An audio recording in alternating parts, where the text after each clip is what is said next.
Following the initiative of the 3-day special Syama Puja by Chief Minister Dr. Manik Saha on Monday, former Chief Minister and sitting MP Biplab Kumar Deb visited the Joy Ma Kali Sanatan Sangha temple in Indra Nagar, Agartala today to offer prayers to Goddess Syama.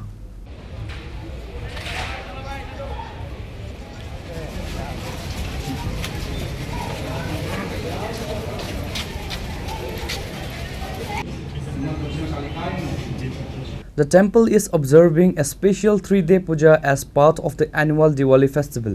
MP Biplab Kumar Deb was accompanied by State BJP Vice President Papiya Datta and other party functionaries. After offering his prayers, the former Chief Minister spoke to the media stating that he visits the Indra Nagar Kali temple every year during the festival. "I come to the Indra Nagar Kali temple every year to seek the blessings of the mother," Mr. Deb said. He added that he offered prayers at the temple today for the happiness, prosperity and well-being of all the people of Tripura. প্রত্যেকবারই ইন্দ্রনগরের এই কালীবাড়িতে আসি,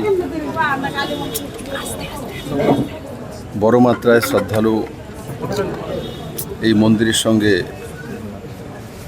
আত্মিকভাবে সম্পর্কে রয়েছেন। প্রথমে আমি এই মন্দির কমিটিকে, সমস্ত সদস্যদেরকে অনেক অনেক শুভেচ্ছা ও সাধুবাদ জানাই যে ওনারা সুন্দরভাবে এই মন্দিরটা পরিচালনা করছেন।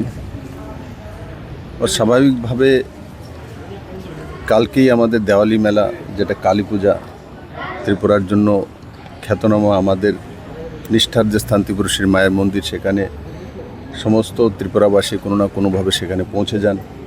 আমিও গিয়েছিলাম, মার আরাধনা করেছি। এখানেও প্রত্যেক বছর না, এখানেও আমি আসি, মায়ের পূজা করেছি। আমরা স্বাভাবিকভাবে আমি হোক আর আপনি হন না কেন, মায়ের কাছে ছেলে প্রার্থনা করে শক্তির জন্য, সমৃদ্ধির জন্য। আর ছেলে যখন জনপ্রতিনিধি হয় তখন তো জনতার জন্য করতে হয়। তো জনতাই সর্বোপরি, জনতার শক্তি হোক, সমৃদ্ধি হোক, ত্রিপুরা মানুষ বৈভবশালী হোক, এটাই আমি মায়ের কাছে প্রার্থনা করি। The temple's traditional 3-day festive arrangement for Diwali continues to attract a large number of devotees from across the capital city. Reporter Biplab from Agartala, Chini, Khorang.